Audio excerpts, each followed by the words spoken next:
Bonjour à vous, nous voici donc partis pour le second et dernier jour du sommet russo-africain, le forum économique qui a donc bien débuté avec des expositions un peu partout sur tous les secteurs d'activité.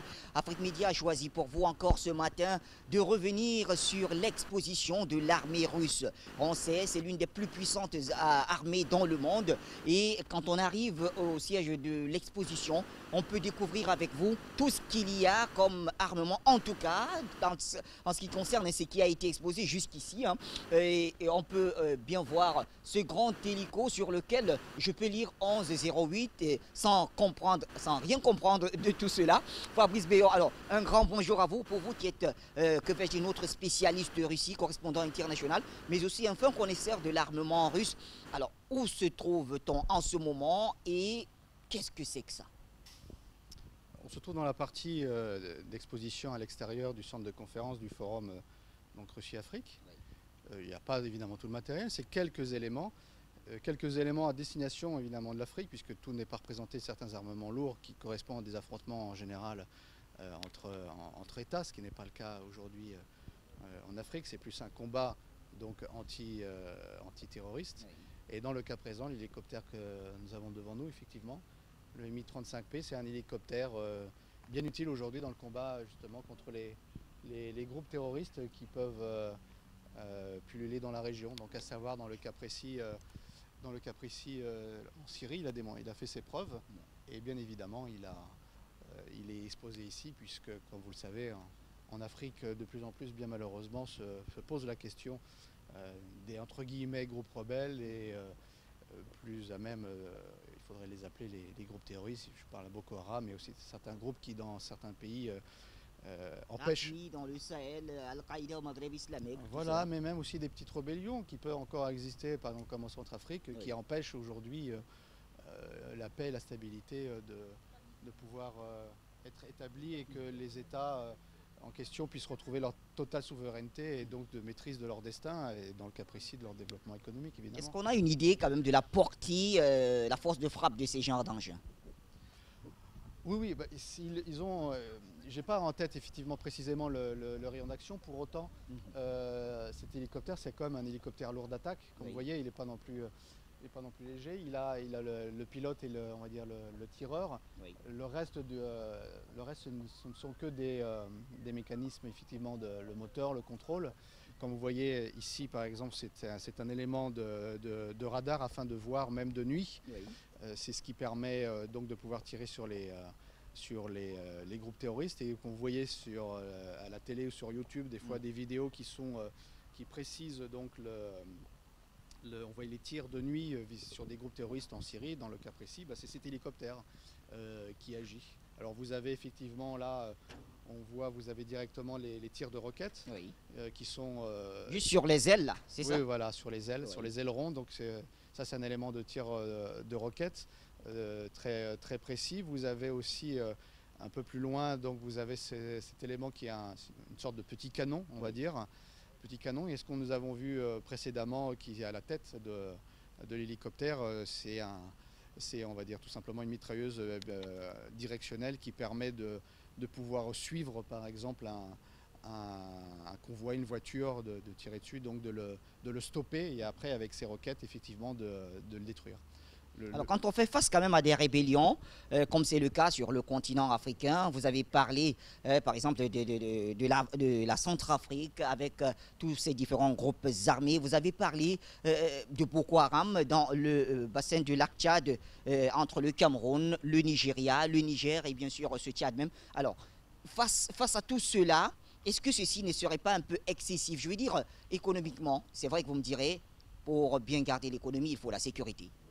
Oui, c'est une condition. Comme d'ailleurs dans le cadre du forum, Poutine, comme le Premier ministre Medvedev de la Fédération de Russie, ont bien précisé que ce qui les intéressait évidemment en Afrique, c'est des investissements, mais aussi des garanties sur les investissements. Alors évidemment, il y a tous les éléments qui tournent autour de la garantie juridique, mais aussi de la garantie si un investissement puisse se faire, que les conditions donc de l'investissement économique soit stable, la situation du pays soit stable. Et ça, c'est évidemment, comme vous l'avez précisé, c'est bien la paix. Et pour la paix, il faut on dit, hein, faut préparer aussi un peu la guerre. Et cet hélicoptère n'est pas aussi cher que ça, puisque c'est une sorte de garantie. Si vous avez des groupes... On dit que ce n'est pas aussi cher que ça. Ça veut dire que, est-ce que c'est à la portée des États africains, un pays comme la Centrafrique que vous avez cité par exemple? Oui, non, mais bien sûr, pour deux raisons. Premièrement, parce que combien coûtent ces guerres qui empêchent les États de pouvoir développer leur pays. C'est le premier élément. Mais pour la Centrafrique aujourd'hui, l'État en lui-même est en voie de rétablissement. Mais est-ce qu'il contrôle totalement son territoire et ses ressources? Non. Il est plus ou moins pillé par certains groupes. Qui trouvent évidemment preneur au niveau international, ça c'est une autre question. Mais s'il pouvait retrouver la mainmise sur ses richesses, donc de pouvoir faire des concessions, de pouvoir prendre son pourcentage, ce que l'État doit faire, c'est-à-dire les taxes, et ben à ce moment-là, il pourrait donc devenir plus riche donc de permettre de faire des investissements, donc de développer son pays. Donc quel est le coût d'un hélicoptère par rapport aux milliards qu'un pays peut gagner? Ce n'est pas grand-chose. Et surtout en rétablissant la paix, ça permet simplement aux populations de vivre, et non pas de vivre dans la peur, mais simplement de vivre normalement, de ne pas avoir peur du lendemain. Et c'est essentiel, la psychologie, lorsqu'on veut redresser un pays. Très important. Alors, on va peut-être quitter de là. Et comme tu peux le voir, nous sommes tout à côté de ce qui peut faire mal. Et donc, on va avancer. Aux terroristes, certainement, heureusement. Nous n'en sommes pas terroristes. Alors, là, c'est un missile, je crois. C'est une roquette. Une roquette. C'est une roquette. Alors, je lis C13T. C'est une roquette un peu plus puissante que celle qu'on a vue tout à l'heure. Ça, évidemment, c'est plus ou moins... Là, on vise plutôt des blindés, dans ce sens-là. Voilà. Alors, quand vous dites on vise des blindés, du coup, il me vient à l'idée de rappeler quand même que les rebelles, les terroristes, ces djihadistes, ils sont vraiment armés de manière sophistiquée. Alors, on se demande comment ils font pour avoir des armes comme cela. Eh ben, dans le cas précis, ici... pour le Sahel, on va dire la région du Sahel en général. Évidemment, toutes ces armes, ça vient de l'effondrement de la Libye après l'agression anglaise et française soutenue par les Américains, qui était un pays qui était surarmé, puisque c'était un pays où l'armement était aux mains du peuple, c'était des milices populaires. Et lorsque l'État s'est effondré, ces armements étaient... vite, on va dire, pris par des bandits qui les ont vendus, et aujourd'hui on voit bien qu'ils sont armés de ce genre d'armes. Après, il y a toute la question justement des flux financiers qui sont, comme par hasard, pas trop contrôlés dans la région, ou pas autant qu'on le voudrait. Et pour répondre à la question directe, et bien évidemment, dans le cas précis, ce missile, évidemment, vous avez un pick-up, vous avez un blindé léger, ça permet, on va dire, de le stopper, tout simplement. Voilà. Cet hélicoptère, en fait, il a multi-armes. Il peut, effectivement, comme vous avez vu, tirer simplement, on va dire, la mitrailleuse. Il peut tirer des missiles plus ou moins légers. Ça, on est sur des missiles, effectivement, bien un peu plus lourds, mais c'est un hélicoptère qui peut aussi, comme on le voit ici, qui peut aussi lancer des bombes plus classiques. Alors, il y a un pays quand même, le Cameroun, vous le connaissez très bien du fait d'avoir beaucoup d'amis, de partenaires, et surtout, en tant que correspondant international d'Afrique Média, vous connaissez beaucoup de Camerounais. Un pays qui traverse aussi une très grande question sécuritaire. Alors, et là, je voudrais rester au niveau de ce qu'on peut appeler les velléités sécessionnistes dans les régions du nord-ouest et du sud-ouest.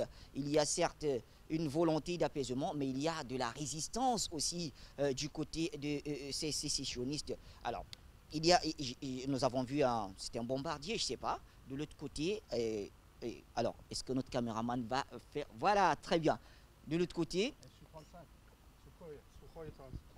D'accord, Sukhoi 35. Ouais. D'accord. Est-ce qu'avec un engin comme celui-ci... c'est un MiG, excusez-moi, c'est un MiG. Voilà, un MiG-35. Un MiG-35, alors, je dis comme ça, de manière très très banale, est-ce qu'il peut quitter par exemple de N'Djamena pour le sud-ouest du Cameroun, disons, en 10 minutes et faire le travail dans les forêts où se cachent ces sécessionnistes? 10 minutes, je ne pense pas, mais, mais pour autant, oui, ça, c'est un avion qui, aujourd'hui, est mis en avant dans l'export, dans l'export russe.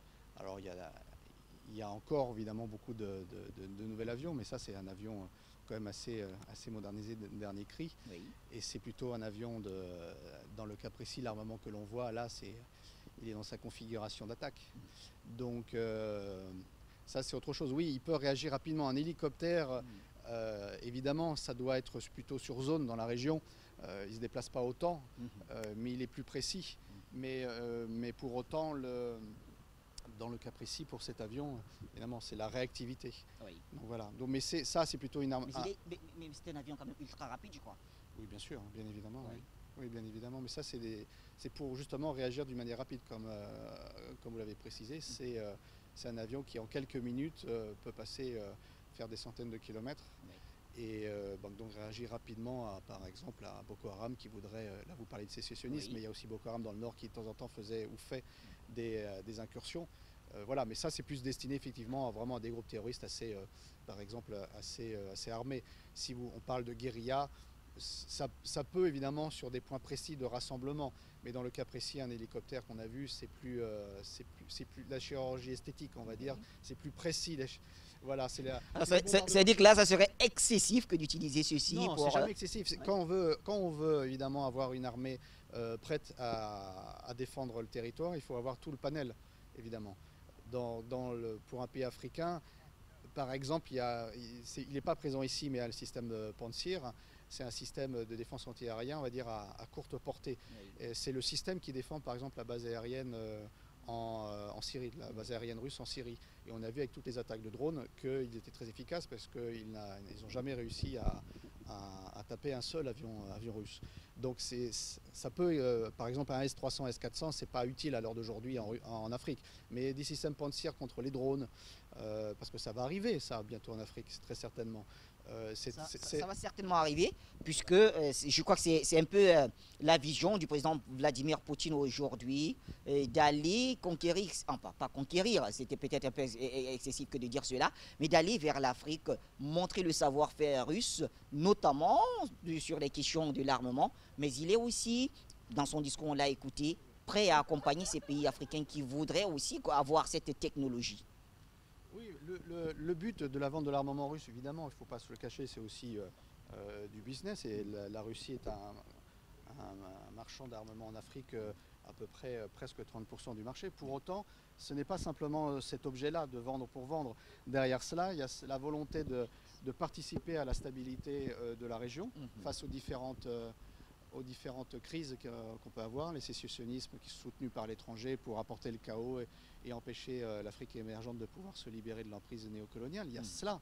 Mais derrière aussi, en faisant cela, ça permet de retrouver pour certains États leur souveraineté qu'ils n'avaient pas jusqu'à présent. Là, je pense à la Centrafrique, mais par exemple au Cameroun, ça peut, par rapport aux sécessionnismes qui sont un peu favorisés, si ce n'est beaucoup, par l'étranger, ça peut permettre de stabiliser la région. Et là, on revient. Quand on stabilise la région, un État est toujours plus à ce moment-là. Allez, très rapidement, en 10 secondes peut-être. Cette fois-ci, c'est un hélico médicalisé. Oui. Ouais. Bah oui, c'est toujours pour l'armée. Non, pas automatiquement. L'armement, la technologie russe, c'est pas effectivement que les armes. Oui. Les Russes sont aussi très bons en hélicoptère. Et malgré les sanctions que la Russie peut avoir, certaines pièces qui auparavant étaient faites avec certaines industries européennes, aujourd'hui ont trouvé des alternatives russes, nationales. Et aujourd'hui, il y a des hélicoptères russes qui sont à 100% russes ou avec des collaborations extérieures. Mais la Russie, la technologie, c'est aussi le civil, c'est aussi l'aide aux populations, c'est pas simplement l'armement contre le terrorisme. Militaire, civil, aide aux populations. Merci à Fabrice Béor, qu'on retrouvera aussi dans quelques heures.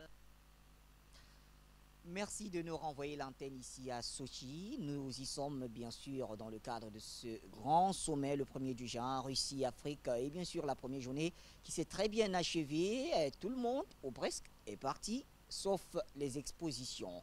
Oui, nous avons fait le tour de plusieurs ateliers, que ces ateliers soient sur les questions gazières, pétrolifères, ou même sur le plan de la santé ou de l'agriculture.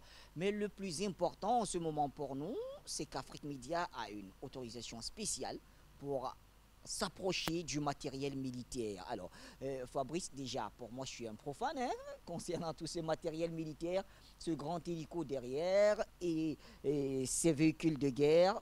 Alors, qu'est-ce qu'on a envie de dire quand on voit tout ça, tout d'abord?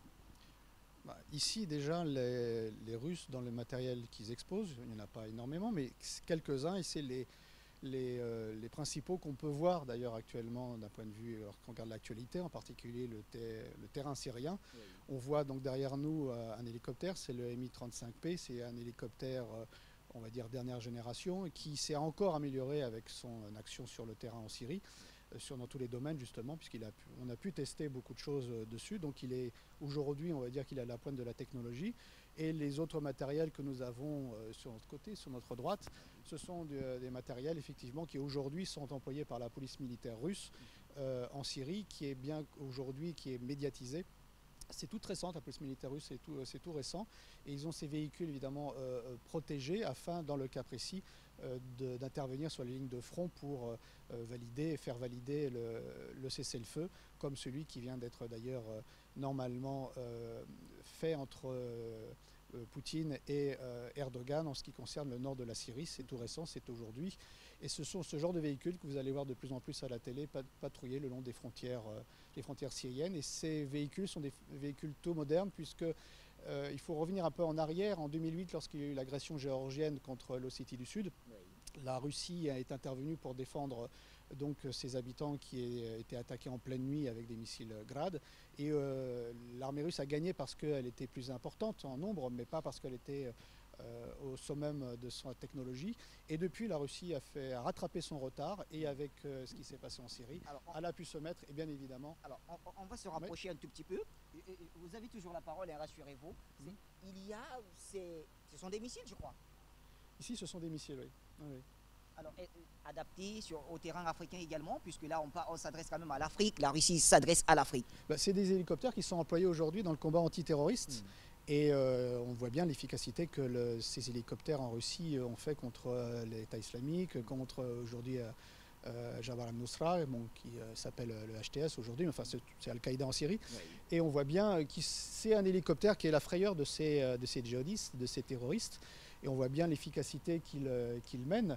C'est un des hélicoptères, il y en a un deuxième et qui n'est pas ici, mais c'est un des hélicoptères qui est le plus employé aujourd'hui dans cette lutte. Et bien évidemment, avec ce qui se passe dans certaines régions dans le Sahel ou au Nigeria et même dans le nord du Cameroun avec Boko Haram, c'est ce genre d'hélicoptère qui peut faire évidemment permettre de pouvoir pourchasser les groupes terroristes et donc d'empêcher qu'ils puissent se regrouper, se renforcer et détruire le matériel sans pour autant mettre en danger les hommes au sol. Alors, quand on parle d'économie, cette économie de l'armement, on parle aussi des finances. Alors, des véhicules comme ceux-là, ce sont des blindés, j'imagine.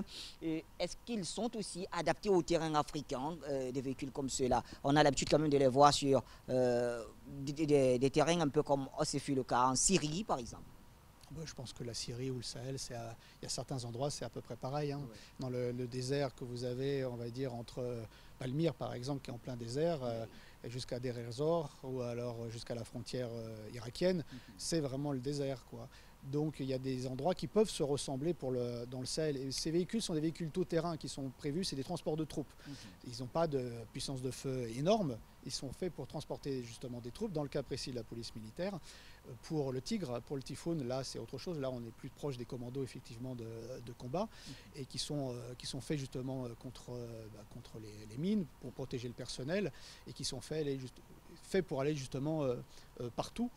Et sur tous les terrains. Donc ce sont des véhicules qui non seulement dès le départ étaient prévus puisque les conditions en Russie aussi sont assez particulières, donc ils ont été faits pour cela. Ils ont fait leurs preuves en Syrie et ils ont même été donc améliorés eux aussi avec l'expérience. Au moins déjà ça va faire 4 ans que l'armée russe intervient en Syrie. Et donc aujourd'hui, je pense qu'ils ont non seulement sur le matériel, mais même les soldats acquis l'expérience qu'ils n'auraient pas eu autrement. Donc le matériel qu'ils proposent en général à l'export, et ceux-là que l'on voit actuellement, donc cet hélicoptère Mi-35P et le Tigre ou le Typhoon sont des véhicules, des matériels, parce que c'est dans le cas précis l'hélicoptère, qui je pense peuvent être intéressants dans la lutte antiterroriste et dans le maintien de la paix dans des régions troubles en Afrique, le nord du Cameroun ou évidemment le Niger, je pense précisément. Alors de manière un peu plus pragmatique et cette fois-là, peut-être c'est par là que nous sortons. En Afrique, il y a beaucoup de pays quand même qui qui subissent l'embargo onusien sur l'armement. Je peux citer la République centrafricaine, dont la Russie est l'un des partenaires.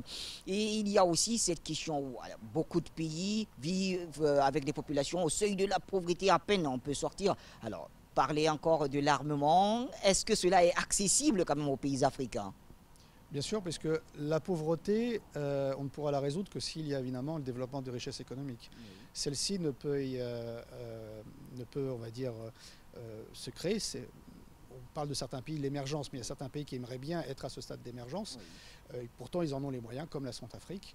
Et dans le cas précis, pour pouvoir favoriser les investissements qui permettra le développement économique, il faut la stabilité. La stabilité, il faut la paix, afin de garantir justement la sécurité des investissements.